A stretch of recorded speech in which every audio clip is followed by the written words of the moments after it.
নমস্কার, audio visual books চ্যানেলে আপনাদের সকলকে স্বাগত জানাই। আপনারা শুনছেন আচার্য শ্রী জগদীশচন্দ্র বসুর লেখা গ্রন্থ অব্যক্ত। আজ শোনাচ্ছি এই গ্রন্থের 10ম প্রবন্ধ, বিজ্ঞানে সাহিত্য। আজ থেকে ঠিক 100 বছর পূর্বে 1921 খ্রিস্টাব্দের আশ্বিন মাসে আচার্য জগদীশচন্দ্র বসু রচিত অব্যক্ত গ্রন্থটি প্রকাশিত হয়। অর্থাৎ অব্যক্ত গ্রন্থটির 100 বছর পূর্তি উপলক্ষে ধারাবাহিকভাবে আমি প্রতিটি প্রবন্ধ এই চ্যানেলের মাধ্যমে আপনাদের সামনে পরিবেশনা করব। প্রবন্ধ বিজ্ঞানের সাহিত্য। জড় জগতে কেন্দ্র আশ্রয় করিয়া বহুবিধ গতি দেখিতে পাওয়া যায়। গ্রহগণ সূর্যের আকর্ষণ এড়াইতে পারে না। উশৃঙ্খল ধূমকেতুকেও একদিন সূর্যের দিকে ছুটিতে হয়। জড় জগৎ ছাড়িয়া জঙ্গম জগতে দৃষ্টিপাত করিলে তাহাদের গতিবিধি বড় অনিয়মিত বলিয়া মনে হয়। মাধ্যাকর্ষণ শক্তি ছাড়াও অসংখ্য শক্তি তাহাদিগকে সর্বদা সন্তাড়িত করিতেছে। প্রতি মুহূর্তে তাহারা আহত হইতেছে এবং সেই আঘাতের গুণ ও পরিমাণ অনুসারে প্রত্যুত্তরে তাহারা হাসিতেছে কিংবা কাঁদিতেছে। মৃদু স্পর্শ ও মৃদু আঘাত, ইহার প্রত্যুত্তরে শারীরিক রোমাঞ্চ, উৎফুল্ল ভাব ও নিকটে আসিবার ইচ্ছা। কিন্তু আঘাতের মাত্রা বাড়াইলে অন্য রকমে তাহার উত্তর পাওয়া যায়। হাত বুলাইবার পরিবর্তে যেখানে লঘুরাঘাত, সেখানে রোমাঞ্চ ও উৎফুল্লতার পরিবর্তে সন্ত্রাস ও পূর্ণ মাত্রায় সংকোচ। আকর্ষণের পরিবর্তে বিকর্ষণ, সুখের পরিবর্তে দুঃখ, হাসির পরিবর্তে কান্না। জীবের গতিবিধি কেবলমাত্র বাহিরের আঘাতের দ্বারা পরিমিত হয় না। ভিতর হইতে নানাবিধ আবেগ আসিয়া বাহিরের গতিকে জটিল করিয়া রাখিয়াছে। সেই ভিতরের আবেগ কতকটা অভ্যাস, কতকটা স্বেচ্ছাকৃত। এইরূপ বহুবিধ ভিতর ও বাহিরের আঘাত আবেগের দ্বারা চালিত মানুষের গতি কে নিরূপণ করিতে পারে? কিন্তু মাধ্যাকর্ষণ শক্তি কেহ এড়াইতে পারে না। সেই অদৃশ্য শক্তি বলে বহু বৎসর পরে আজ আমি আমার জন্মস্থানে উপনীত হইয়াছি। জন্মলাভ সূত্রে জন্মস্থানের যে একটা আকর্ষণ আছে তাহা স্বাভাবিক, কিন্তু আজ এই যে সভার সভাপতির আসনে আমি স্থান লইয়াছি, তাহার যুক্তি একেবারে স্বতঃসিদ্ধ নহে। প্রশ্ন হইতে পারে, সাহিত্যক্ষেত্রে কি বিজ্ঞান সেবকের স্থান আছে? এই সাহিত্য সম্মিলন বাঙালির মনের এক ঘনীভূত চেতনাকে বাংলাদেশের এক সীমা হইতে অন্য সীমায় বহন করিয়া লইয়া চলিয়াছে এবং সফলতার চেষ্টাকে সর্বত্র গভীরভাবে জাগাইয়া তুলিতেছে। ইহা হইতে স্পষ্ট দেখিতে পাইতেছি, এই সম্মিলনের মধ্যে বাঙালির যে ইচ্ছা আকার ধারণ করিয়া উঠিতেছে, তাহার মধ্যে কোনো সংকীর্ণতা নাই। এখানে সাহিত্যকে কোনো ক্ষুদ্র কোঠার মধ্যে সীমাবদ্ধ করা হয় নাই, বরং মনে হয় আমরা উহাকে বড় করিয়া উপলব্ধি করিবার সংকল্প করিয়াছি। আজ আমাদের পক্ষে সাহিত্য কোনো সুন্দর অলঙ্কার মাত্র নহে। আজ আমরা আমাদের চিত্তের সমস্ত সাধনাকে সাহিত্যের নামে এক করিয়া দেখিবার জন্য উৎসুক হইয়াছি। এই সাহিত্য সম্মিলন যজ্ঞে যাহাদিগকে পুরোহিত পদে বরণ করা হইয়াছে, তাহাদের মধ্যে বৈজ্ঞানিককেও দেখিয়াছি। আমি যাহাকে সুহৃদ ও সহযোগী বলিয়া স্নেহ করি এবং স্বদেশীয় বলিয়া গৌরব করিয়া থাকি, সেই আমাদের দেশমান্য আচার্য শ্রীযুক্ত প্রফুল্লচন্দ্র একদিন এই সম্মিলন সভার প্রধান আসন অলঙ্কৃত করিয়াছেন। তাহাকে সমাদর করিয়া সাহিত্য সম্মিলন যে কেবল গুণের পূজা করিয়াছেন তাহা নয়, সাহিত্যের একটি উদার মূর্তি দেশের সম্মুখে প্রকাশ করিয়াছেন। পাশ্চাত্য দেশে জ্ঞান রাজ্যে এখন ভেদ বুদ্ধির অত্যন্ত প্রচলন হইয়াছে। সেখানে জ্ঞানের প্রত্যেক শাখা প্রশাখা নিজেকে স্বতন্ত্র রাখিবার জন্যই বিশেষ আয়োজন করিয়াছে। তাহার ফলে নিজেকে এক করিয়া জানিবার চেষ্টা এখন লুপ্তপ্রায় হইয়াছে। জ্ঞান সাধনার প্রথমাবস্থায় এরূপ জাতিভেদ প্রথায় উপকার করে। তাহাতে উপকরণ সংগ্রহ করা এবং তাহাকে সজ্জিত করিবার সুবিধা হয়। কিন্তু শেষ পর্যন্ত যদি কেবল এই প্রথাকেই অনুসরণ করি, তাহা হইলে সত্যের পূর্ণ মূর্তি প্রত্যক্ষ করা ঘটিয়া ওঠে না। কেবল সাধনাই চলিতে থাকে, সিদ্ধির দর্শন পাই না। অপরদিকে বহুর মধ্যে এক যাহাতে হারাইয়া না যায়, ভারতবর্ষ সেই দিকে সর্বদা লক্ষ্য রাখিয়াছে। সেই চিরকালের সাধনার ফলে আমরা সহজেই এককে দেখিতে পাই। আমাদের মনে সে সম্বন্ধে কোনো প্রবল বাধা ঘটে না। আমি অনুভব করিতেছি আমাদের সাহিত্য সম্মিলনের ব্যাপারে স্বভাবতই এই ঐক্যবোধ কাজ করিয়াছে। আমরা এই সম্মিলনের প্রথম হইতেই সাহিত্যের সীমা নির্ণয় করিয়া তাহার অধিকারের দ্বার সংকীর্ণ করিতে মনেও করি নাই, পরন্তু আমরা তাহার অধিকারকে সহজেই প্রসারিত করিয়া দিবার দিকেই চলিয়াছি। ফলত জ্ঞান অন্বেষণে আমরা অজ্ঞাতসারে এক সর্বব্যাপী একতার দিকে অগ্রসর হইতেছি। সেই সঙ্গে সঙ্গে আমরা নিজেদের এক বৃহৎ পরিচয় জানিবার জন্য উৎসুক হইয়াছি। আমরা কি চাহিতেছি, কি ভাবিতেছি, কি পরীক্ষা করিতেছি, তাহা এক স্থানে দেখিলে আপনাকে প্রকৃত রূপে দেখিতে পাইব। সেই জন্য আমাদের দেশে আজ যে কেহ গান করিতেছে, ধ্যান করিতেছে, অন্বেষণ করিতেছে, তাহাদের সকলকেই এই সাহিত্য সম্মিলনে সমবেত করিবার আহ্বান প্রেরিত হইয়াছে। এই কারণে যদিও জীবনের অধিকাংশ কাল আমি বিজ্ঞানের অনুশীলনে যাপন করিয়াছি, তথাপি সাহিত্য সম্মিলন সভার নিমন্ত্রণ গ্রহণ করিতে দ্বিধাবোধ করি নাই।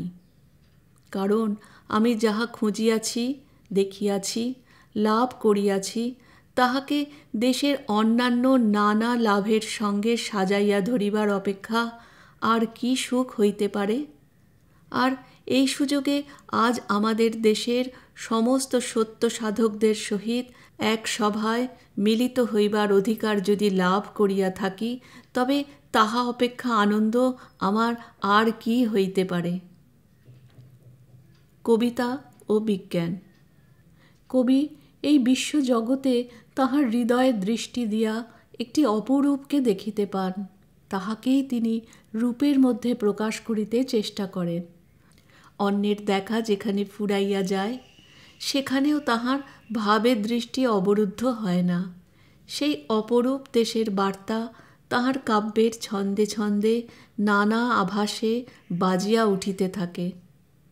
বৈজ্ঞানিকের পন্থা স্বতন্ত্র হইতে পারে, কিন্তু কবিত্ব সাধনার সহিত তাহার সাধনার ঐক্য আছে। দৃষ্টির আলোক যেখানে শেষ হইয়া যায়, সেখানেও তিনি আলোকের অনুসরণ করিতে থাকেন। শ্রুতির শক্তি যেখানে সুরের শেষ সীমায় পৌঁছায়, সেখান হইতেও তিনি কম্পমান বাণী আহরণ করিয়া আনেন। প্রকাশের অতীত যে রহস্য প্রকাশের আড়ালে বসিয়া দিন রাত্রি কাজ করিতেছে, বৈজ্ঞানিক তাহাকেই প্রশ্ন করিয়া দুর্বোধ উত্তর বাহির করিতেছেন এবং সেই উত্তরকেই মানব ভাষায় যথাযথ করিয়া ব্যক্ত করিতে নিযুক্ত আছেন। এই যে প্রকৃতির রহস্য নিকেতন, ইহার নানা মহল, ইহার দ্বার অসংখ্য। প্রকৃতি বিজ্ঞানবিদ, রাসায়নিক, জীবতত্ত্ববিদ ভিন্ন ভিন্ন দ্বার দিয়া এক এক মহলে প্রবেশ করিয়াছেন। মনে করিয়াছেন সেই মহলই বুঝি তাহার বিশেষ স্থান, অন্য মহলে বুঝি তাহার গতিবিধি নাই। তাই জড়কে, উদ্ভিদকে, সচেতনকে তাহারা অলঙ্ঘ্যভাবে বিভক্ত করিয়াছেন। কিন্তু এই বিভাগকে দেখাই যে বৈজ্ঞানিক দেখা, কথা আমি স্বীকার করি না।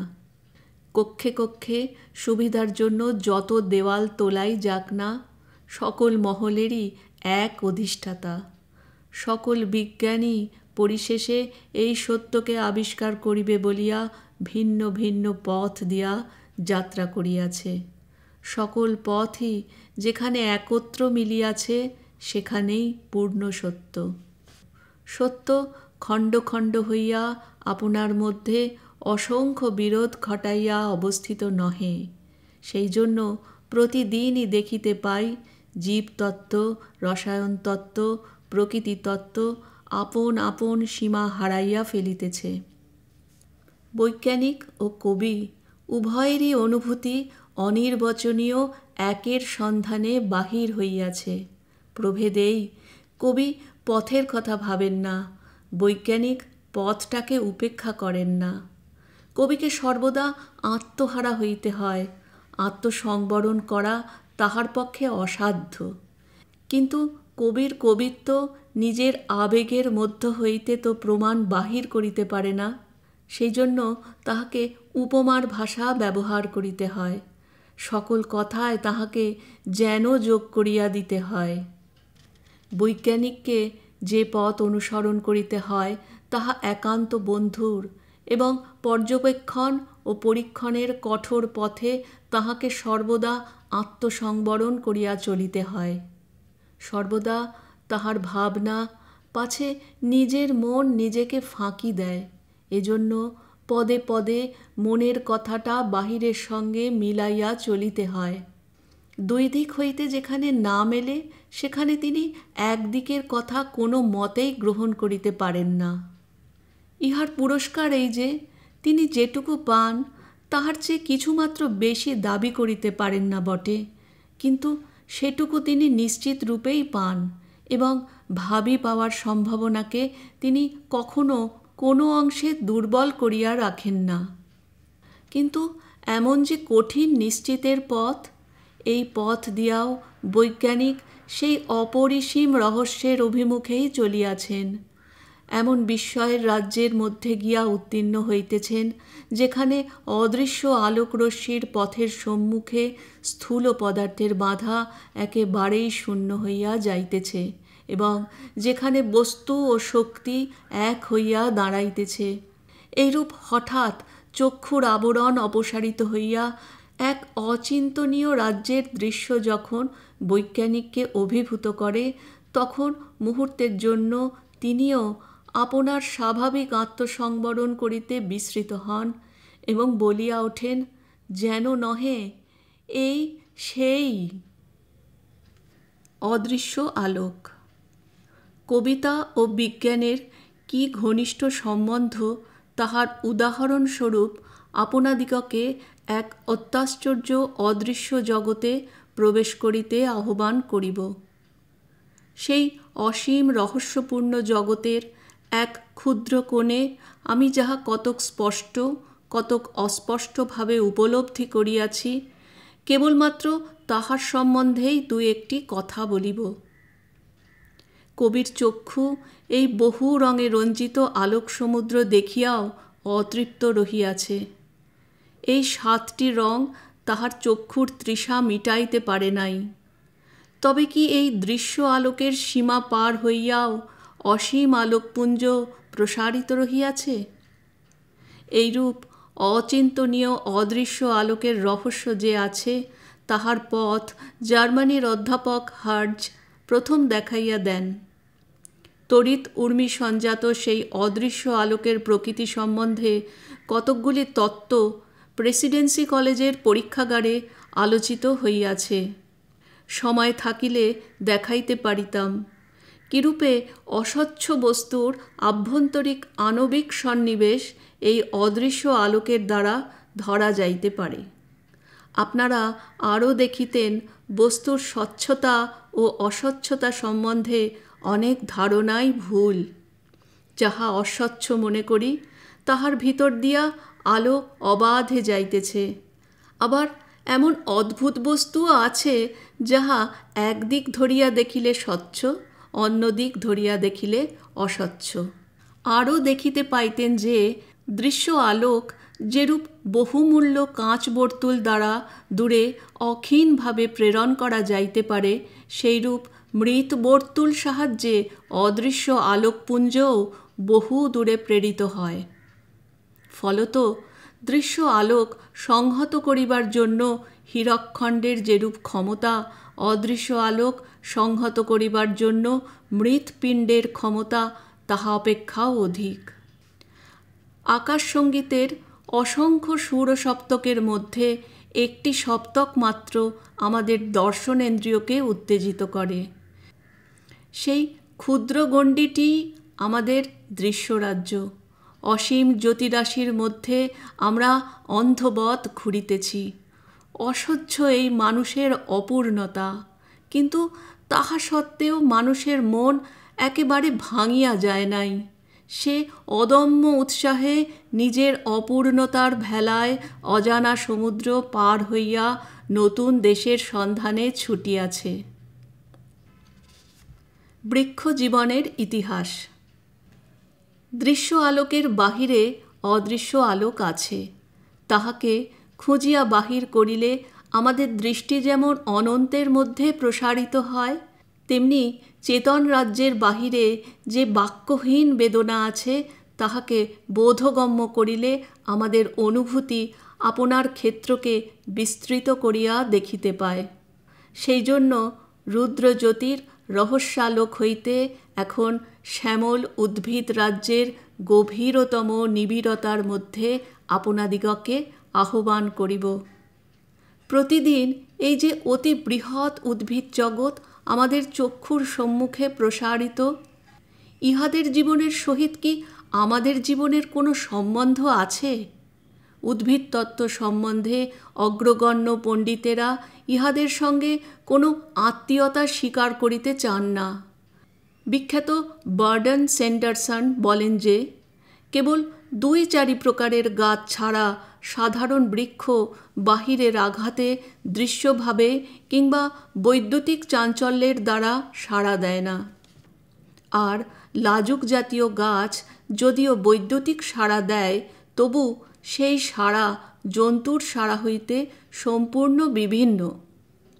ফেফার প্রমুখ উদ্ভিদশাস্ত্রের অগ্রণী পণ্ডিতগণ এক বাক্যে বলিয়াছেন যে, বৃক্ষ স্নায়ুহীন। আমাদের স্নায়ুসূত্র যেরূপ বাহিরের বার্তা বহন করিয়া আনে, উদ্ভিদে এরূপ কোনো সূত্র নাই। ইহা হইতে মনে হয় পাশাপাশি যে প্রাণী ও উদ্ভিদ জীবন প্রবাহিত হইতে দেখিতেছি, তাহা বিভিন্ন নিয়মে পরিচালিত। উদ্ভিদ জীবনে বিবিধ সমস্যা অত্যন্ত দুরূহ।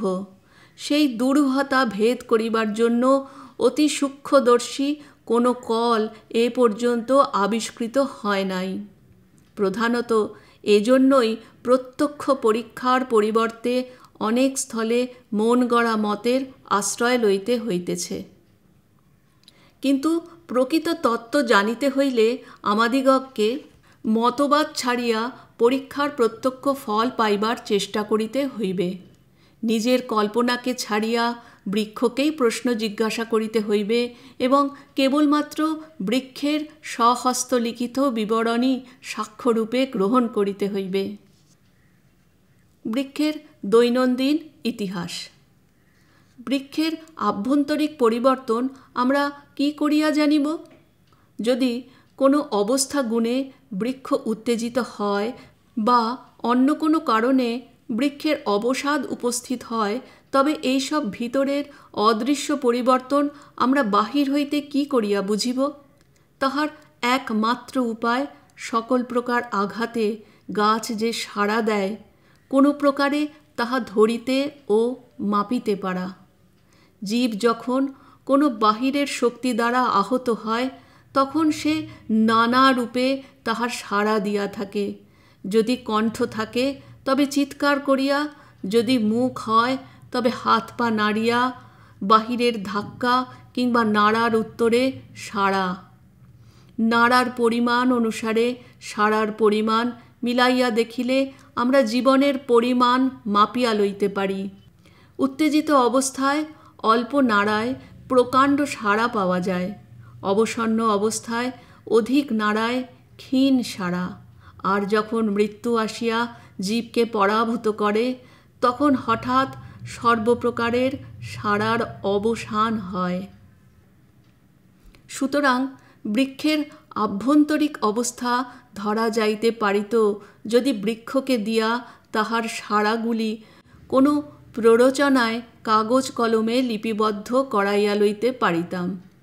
সেই আপাতত অসম্ভব কার্যে কোনো উপায় যদি সফল হইতে পারি, তাহার পরে সেই নূতন লিপি এবং নূতন ভাষা আমাদিগকে শিখিয়া লইতে হইবে। নানান দেশের নানান ভাষা, সে ভাষা লিখিবার অক্ষরও নানাবিধ। তার মধ্যে আবার এক নতুন লিপি প্রচার করা যে একান্ত শোচনীয়, তাহাতে সন্দেহ নাই। এক লিপি সভার সভ্যগণ ইহাতে ক্ষুণ্ণ হইবেন, কিন্তু এ সম্বন্ধে অন্য উপায় নাই। সৌভাগ্যের বিষয় এই যে গাছের লেখা কতকটা দেবনাগরীর মতো, অশিক্ষিত কিংবা অর্ধশিক্ষিতের পক্ষে একান্ত দুর্বোধ্য। সে যাহা হোক, মানসসিদ্ধির পক্ষে দুইটি প্রতিবন্ধক। প্রথমত, গাছকে নিজের সম্বন্ধে সাক্ষ্য দিতে সম্মত করানো। দ্বিতীয়ত, গাছ ও কলের সাহায্যে তাহার সেই সাক্ষ্য লিপিবদ্ধ করা। শিশুকে দিয়া আজ্ঞা পালন অপেক্ষাকৃত সহজ, কিন্তু গাছের নিকট হইতে উত্তর আদায় করা অতি কঠিন সমস্যা। প্রথম প্রথম এই চেষ্টা অসম্ভব বলিয়াই মনে হইত, তবে বহু বৎসরের ঘনিষ্ঠতা নিবন্ধন তাহাদের প্রকৃতি অনেকটা বুঝিতে পারিয়াছি। এই উপলক্ষে আজ আমি সহৃদয় সভ্য সমাজের নিকট স্বীকার করিতেছি, নিরীহ গাছপালার নিকট হইতে বলপূর্বক সাক্ষ্য আদায় করিবার জন্য তাহাদের প্রতি অনেক নিষ্ঠুর আচরণ করিয়াছি। এই জন্য বিচিত্র প্রকারের চিমটি উদ্ভাবন করিয়াছি, সোজাসুজি অথবা ঘূর্ণায়মান। সূঁচ দিয়া বিদ্ধ করিয়াছি এবং অ্যাসিড দিয়া পোড়াইয়াছি। সেসব কথা অধিক বলিব না, তবে আজ জানি যে এই প্রকার জবরদস্তি দ্বারা যে সাক্ষ্য আদায় করা যায় তাহার কোনো মূল্য নাই। ন্যায়পরায়ণ বিচারক সেই সাক্ষ্যকে কৃত্রিম বলিয়া সন্দেহ করিতে পারেন। যদি গাছ লেখনী যন্ত্রের সাহায্যে তাহার বিবিধ সাড়া লিপিবদ্ধ করিত, তাহা হইলে বৃক্ষের প্রকৃত ইতিহাস সমুদ্ধার করা যাইতে পারিত। কিন্তু এই কথা তো দিবাস্বপ্ন মাত্র। এইরূপ কল্পনা আমাদের জীবনের নিশ্চেষ্ট অবস্থাকে কিঞ্চিত ভাবাবিষ্ট করে মাত্র। ভাবুকতার তৃপ্তি সহজসাধ্য, কিন্তু অহিফেনের ন্যায় ইহা ক্রমে ক্রমে মর্মগ্রন্থি শিথিল করে। যখন স্বপ্নরাজ্য হইতে উঠিয়া কল্পনাকে কর্মে পরিণত করিতে চাই, তখনই সম্মুখে দুর্ভেদ্য প্রাচীর দেখিতে পাই। প্রকৃতি দেবীর মন্দির লৌহ অর্গলিত। সেই দ্বার ভেদ করিয়া শিশুর আবদার এবং ক্রন্দনধ্বনি ভিতরে পৌঁছে না।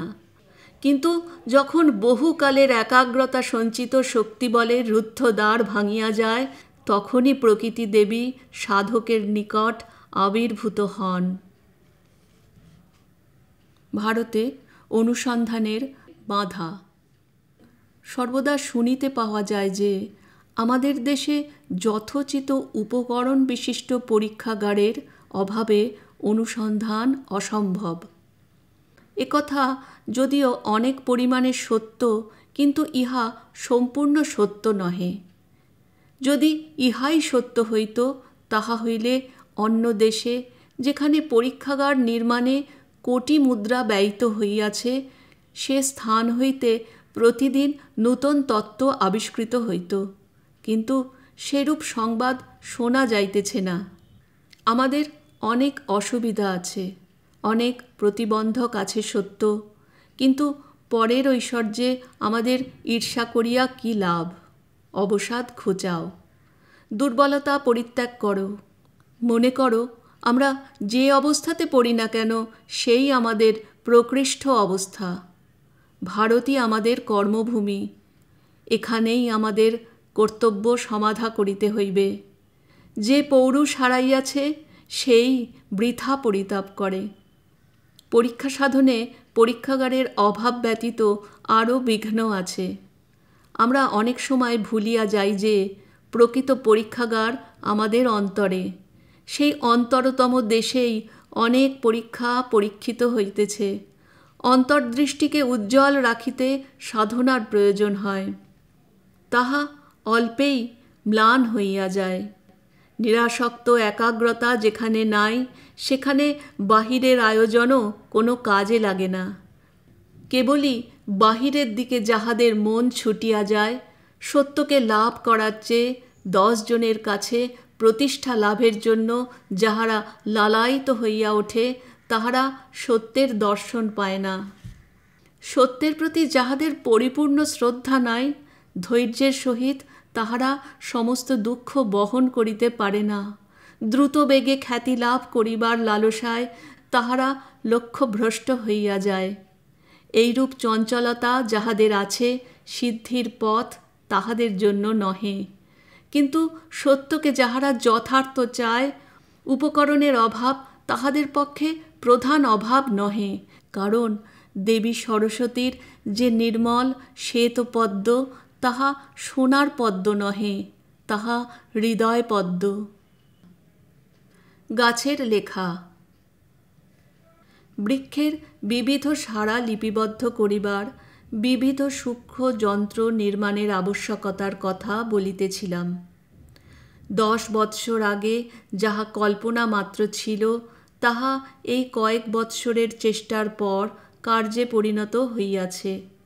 সার্থকতার পূর্বে কত প্রযত্ন যে ব্যর্থ হইয়াছে, তাহা এখন বলিয়া লাভ নাই, এবং এই বিভিন্ন কলগুলির গঠন প্রণালী বর্ণনা করিয়াও আপনাদের ধৈর্যচ্যুতি করিব না। তবে ইহা বলা আবশ্যক যে এই বিবিধ কলের সাহায্যে বৃক্ষের বহুবিধ সাড়া লিখিত হইবে। বৃক্ষের বৃদ্ধি মুহূর্তে মুহূর্তে নির্ণীত হইবে, তাহার সত্ত্বস্পন্দন লিপিবদ্ধ হইবে, এবং জীবন ও মৃত্যুরেখা তাহার আয়ু পরিমিত করিবে। এই কলের আশ্চর্য শক্তি সম্বন্ধে ইহা বলিলেই যথেষ্ট হইবে যে ইহার সাহায্যে সময় গণনা এত সূক্ষ্ম হইবে যে 1 সেকেন্ডের সহস্র ভাগের 1 ভাগ অনায়াসে নির্ণীত হইবে। আর এক কথা শুনিয়া আপনারা প্রীত হইবেন। যে কলের নির্মাণ অন্যান্য সৌভাগ্যবান দেশেও অসম্ভব বলিয়া প্রতীয়মান হইয়াছে, সেই কল এদেশে আমাদের কারিকর দ্বারাই নির্মিত হইয়াছে। ইহার মনন ও গঠন সম্পূর্ণ এই দেশীয়। এইরূপ বহু পরীক্ষার পর বৃক্ষজীবন ও মানবীয় জীবন যে একই নিয়মে পরিচালিত, তাহা প্রমাণ করিতে সমর্থ হইয়াছি। প্রায় 20 বৎসর পূর্বে কোনো প্রবন্ধে লিখিয়াছিলাম, বৃক্ষজীবন যেন মানব জীবনেরই ছায়া। কিছু না জানিয়াই লিখিয়াছিলাম। স্বীকার করিতে হয়, সেটা যৌবন সুলভ অতি সাহস এবং কথার উত্তেজনা মাত্র। আজ সেই লুপ্ত স্মৃতি শব্দায়মান হইয়া ফিরিয়া আসিয়াছে, এবং স্বপ্ন ও জাগরণ আজ একত্র আসিয়া মিলিত হইয়াছে। উপসংহার। আমি সম্মিলন সভায় কি দেখিলাম, উপসংহারকালে আপনাদিগের নিকট সে কথা বলিব। বহুদিন পূর্বে দাক্ষিণাত্যে একবার গুহা মন্দির দেখিতে গিয়াছিলাম। সেখানে এক গুহার অর্ধ অন্ধকারে বিশ্বকর্মার মূর্তি অধিষ্ঠিত দেখিলাম। সেখানে বিবিধ কারুকর তাহাদের আপন আপন কাজ করিবার নানা যন্ত্র দেবমূর্তির পদতলে রাখিয়া পূজা করিতেছে। তাহাই দেখিতে দেখিতে ক্রমে আমি বুঝিতে পারিলাম, আমাদের এই বাহুই বিশ্বকর্মার আয়ুধ। এই আয়ুধ চালনা করিয়া তিনি পৃথিবীর মৃৎপিণ্ডকে নানা প্রকারে বৈচিত্র্যশালী করিয়া তুলিতেছেন। সেই মহাশিল্পীর আবির্ভাবের ফলেই আমাদের জড়দেহ চেতনাময় ও সৃজনশীল হইয়া উঠিয়াছে। সেই আবির্ভাবের ফলেই আমরা মন ও হস্তের দ্বারা সেই শিল্পীর নানা অভিপ্রায়কে নানা রূপের মধ্যে প্রতিষ্ঠিত করিতে শিখিয়াছি, কখনো শিল্পকলায়, কখনো সাহিত্যে, কখনো বিজ্ঞানে। গুহা মন্দিরে যে ছবিটি দেখিয়াছিলাম, এখানে সভাস্থলে তাহাই আজ সজীব রূপে দেখিলাম আমাদের দেশের বিশ্বকর্মা বাঙালি চিত্তের মধ্যে যে কাজ করিতেছেন, তাহার সেই কাজের নানা উপকরণ। কোথাও বা তাহা কবিকল্পনা, কোথাও যুক্তিবিচার, কোথাও তথ্য সংগ্রহ। আমরা সেই সমস্ত উপকরণ তাহারই সম্মুখে স্থাপিত করিয়া এখানে তাহার পূজা করিতে আসিয়াছি। মানব শক্তির মধ্যে এই দৈব শক্তির আবির্ভাব, ইহা আমাদের দেশের চিরকালের সংস্কার। দৈব শক্তির বলেই জগতে সৃজন ও সংহার হইতেছে। মানুষে দৈব শক্তির আবির্ভাব যদি সম্ভব হয়, তবে মানুষ সৃজন করিতেও পারে এবং সংহার করিতেও পারে। আমাদের মধ্যে যে জড়তা, যে ক্ষুদ্রতা, যে ব্যর্থতা আছে, তাহাকে সংহার করিবার শক্তিও আমাদের মধ্যেই রহিয়াছে। এ সমস্ত দুর্বলতার বাধা আমাদের পক্ষে কখনোই চিরসত্য নহে। যাহারা অমরত্বের অধিকারী, তাহারা ক্ষুদ্র হইয়া থাকিবার জন্য জন্মগ্রহণ করে নাই। সৃজন করিবার শক্তিও আমাদের মধ্যে বিদ্যমান। আমাদের যে জাতীয় মহত্ব লুপ্তপ্রায় হইয়া আসিয়াছে, তাহা এখনও আমাদের অন্তরের সেই সৃজনী শক্তির জন্য অপেক্ষা করিয়া আছে। ইচ্ছাকে জাগ্রত করিয়া তাহাকে পুনরায় সৃজন করিয়া তোলা আমাদের শক্তির মধ্যেই রহিয়াছে। আমাদের দেশের যে মহিমা একদিন অভ্রভেদ করিয়া উঠিয়াছিল, তাহার উত্থান বেগ একেবারে পরিসমাপ্ত হয় নাই। পুনরায় একদিন তাহা আকাশ স্পর্শ করিবেই করিবে। সেই আমাদের সৃজন শক্তিরই একটি চেষ্টা বাংলা সাহিত্য পরিষদে আজ সফল মূর্তি ধারণ করিয়াছে। এই পরিষদকে আমরা কেবলমাত্র একটি সভাস্থল বলিয়া গণ্য করিতে পারি না। ইহার ভিত্তি কলিকাতার কোনো বিশেষ পথপার্শ্বে স্থাপিত হয় নাই এবং ইহার অট্টালিকা ইষ্টক দিয়া গ্রথিত নহে।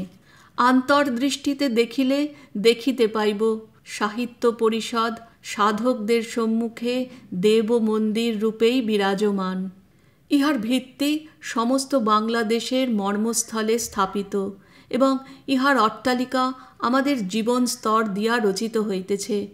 এই মন্দিরে প্রবেশ করিবার সময় আমাদের ক্ষুদ্র আমিত্বের সর্বপ্রকার অসুচি আবরণ যেন আমরা বাহিরে পরিহার করিয়া আসি এবং আমাদের হৃদয় উদ্যানের পবিত্রতম ফুল ও ফলগুলিকে যেন পূজার উপহার স্বরূপ দেবচরণে নিবেদন করিতে পারি। বিজ্ঞানের সাহিত্য প্রবন্ধটি আজ এখানেই শেষ হলো। যদি ভালো লাগে লাইক, শেয়ার আর সাবস্ক্রাইব করতে ভুলবেন না। ধন্যবাদ।